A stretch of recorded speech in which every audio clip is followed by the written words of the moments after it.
Hello, and welcome back. Today we'll be discussing what one can do if things didn't go so hot when you decided to go straight to the 50 names spellbook, and you accidentally summoned something else alongside your ritual, like I did on my third go. Now, traditionally, you're supposed to complete the initiation process first. You're supposed to have the Amulet of Ur. You're supposed to invoke your Watcher. You're supposed to gatewalk. You're supposed to use the double circle, which is what your ritual space will be confined in, to protect you. I refer you to my last video, which will be somewhere around here, as well as the playlist if you have missed any previous episodes. Sad to say, people are people, so here are some contingency plans just in case. Now, I wish I had remembered about these banishings that I will be bringing up in this video, but I panicked and I went to what I always do when there's a situation, which has caused a lot of pain and misery. And now things are far too out of hand for any of these banishings to work.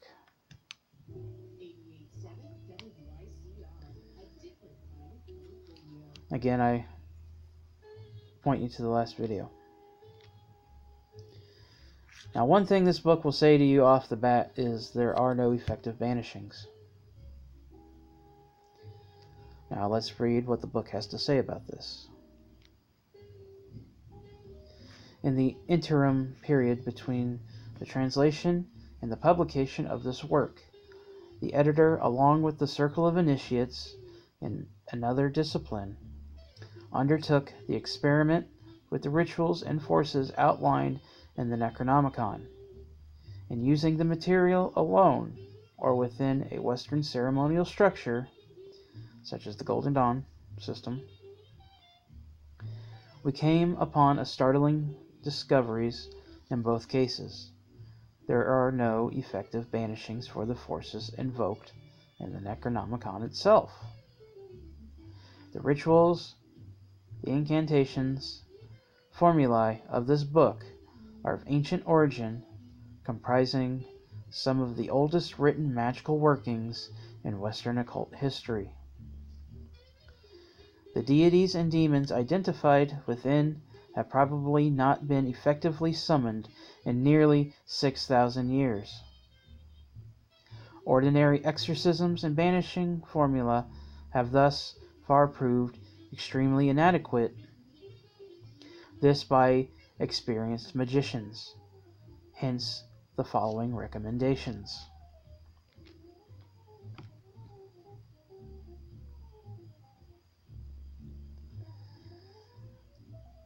The religion of the ancient Sumerian peoples seems to have been lunar-oriented, a religion or religion magical structure of the night, of darkness in a sense. Invocations using solar formulae have proved thus far effective in successfully banishing Necronomicon demons and intelligences. For instance, the Kaddish prayer of the Jewish faith contains some solar elements that have proved resilient to the Inimicil Genai, or however that's pronounced, and the vibration of the Lord's Prayer for Christians is also a workable method.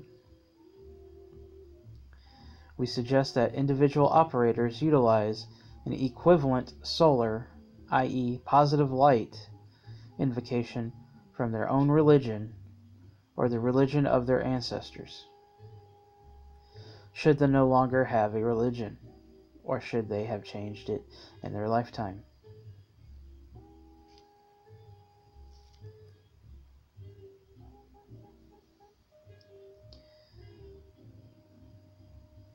For best practical purpose in the beginning, for those intent on actually using the rituals contained herein, it is advisable to take special care in the construction of the magical circle and all of the magical defenses. A preliminary period of purification is well in order before attempting anything in the grimoire. Persons of unstable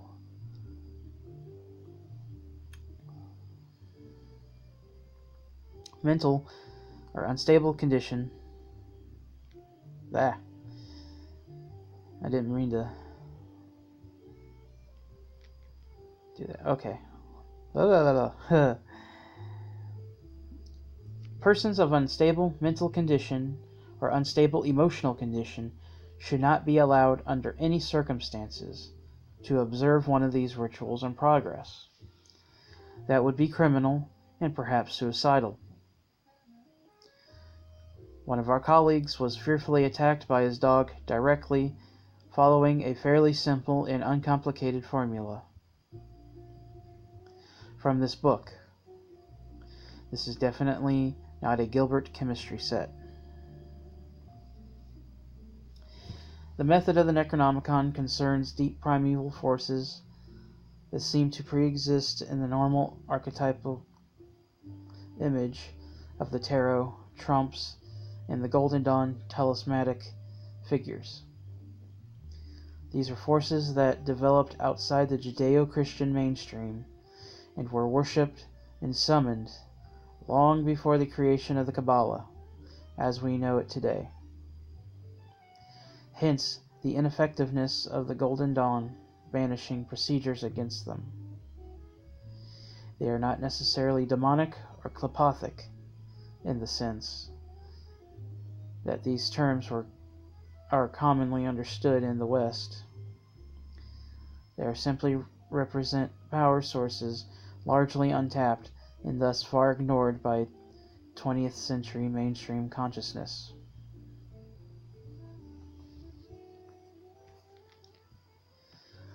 The results of any experimentation with this book, as well as practical suggestions concerning its rituals, are welcomed by the publishers.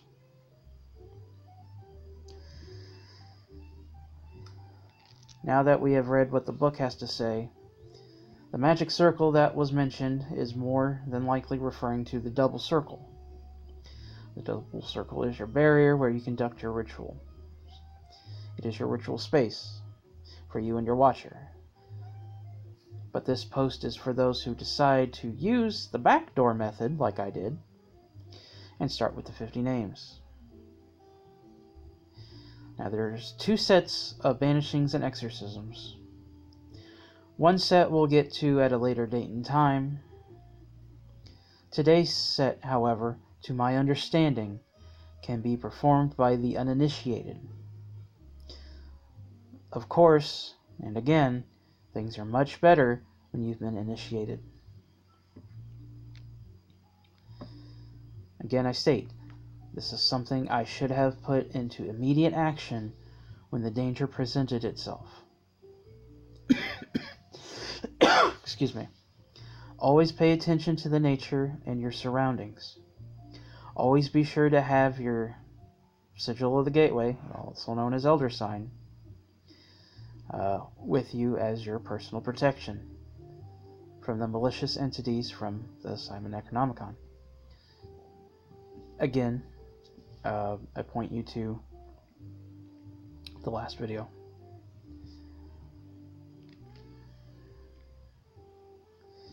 Now let's get into the banishings, because there's banishings and exorcisms and bindings.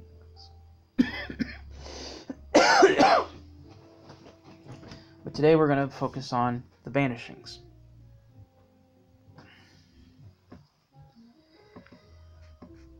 Now bear with me.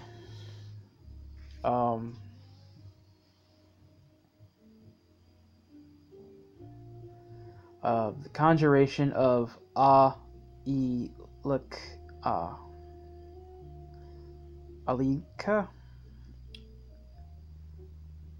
Besa, Besa. I know I probably butchered that. Again, go to my playlist. Episode 2 should be pronunciation. Now, this is a most excellent charm against the hordes of demons.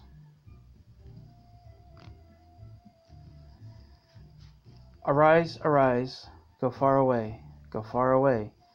Be shamed, be shamed. Flee, flee. Turn around, go. Arise and go far away. Your wickedness may rise to heaven like unto smoke. Arise and leave your body. From my body depart in shame. From my body flee. Turn away from my body. Go away from my body. Do not return to my body. Do not come near my body. Do not approach my body. Do not throng around my body.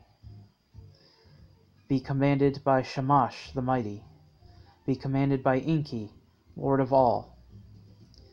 Be commanded by Marduk, the great magician of the gods. Be commanded by the god of fire, your destroyer. May you be held back from my body. Excuse me. I don't know where this is coming from all of a sudden, but...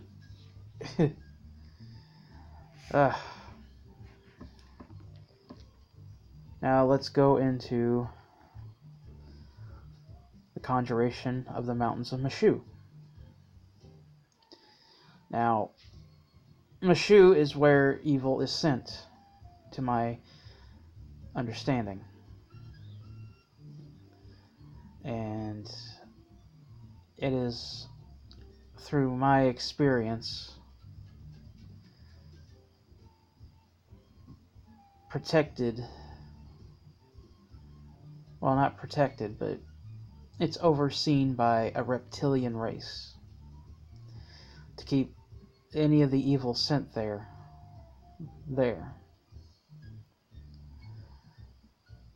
And it's just my experience. The conjuration of the mountains of Mashu. May the mountain overpower you. May the mountain hold you back. May the mountain conquer you. May the mountain frighten you. May the mountain shake you to your core. May the mountain hold you in check. May the mountain subject you. May the mountain cover you. May the mighty mountain fall on you. May you be held back from my body. So, I really wish I remembered these, because the Mashu one would have been very powerful in the beginning of all this mess, and I wouldn't be 7 years and so many months into a mess that I'm already in. But like we read earlier, you can use prayers from religion that you align yourself with. Just because you follow this path doesn't mean you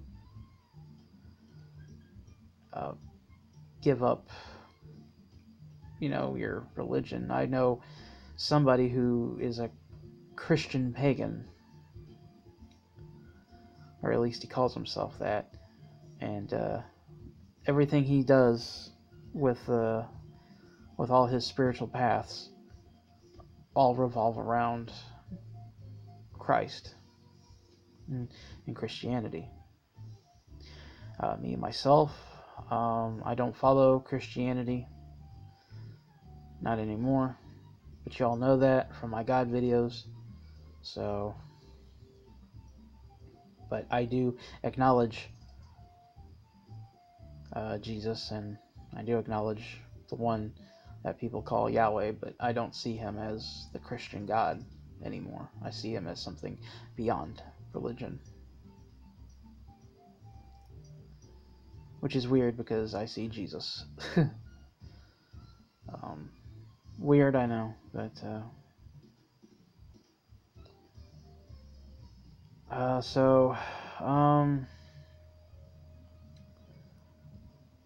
just something to keep in mind, or to at least put in your grimoire if you have one or you're making one. I put both sets in. The second set will be after you have completed the initiation process,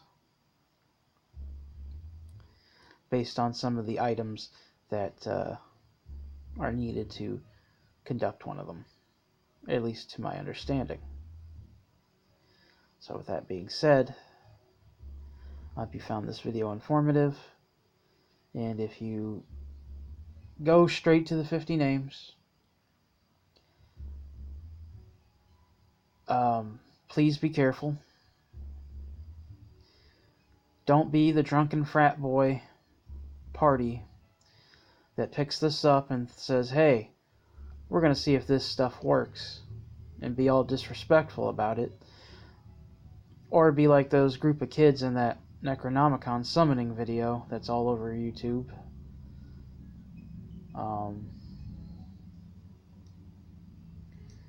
Where they just invoked Marduk right off the bat. Be respectful. It's not only summoning something accidentally, it's invoking these entities, these names, and they too can read you like a book. They know your heart. They know what you feel. And if they feel any ounce of disrespect from you, they can make your life a living hell. Now, I've been lucky just on the merit of bad pronunciation. But I've always had respect for each of the spirits I've worked with. So, and that goes into the other part. You want to take the time to study.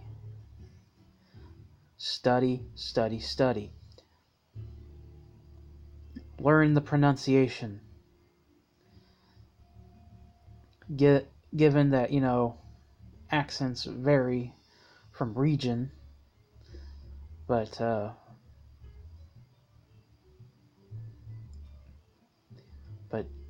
do study. Like I had trouble with the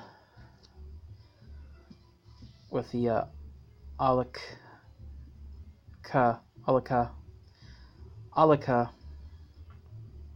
word. I know the Q is pronounced as a K, like in like. The X is pronounced as an A, or Ach, in German. Now, I'm still having a little trouble, because I've heard it both ways, to be quite honest. I've heard ah and ach. Like, I've heard it soft and I've heard it hard. By German people, so I'm still not sure if it's pronounced hard or soft. Maybe it's a dialect thing, I don't know. But pretty much ah, as in the A. The A is pretty much pronounced the same way. But as in father. So, but that's on the pronunciation video. So I'm going to wrap this video up. I'm going to say thank you for watching. Thank you for listening. My GoFundMe is in the description. You can follow me on my social medias in the description.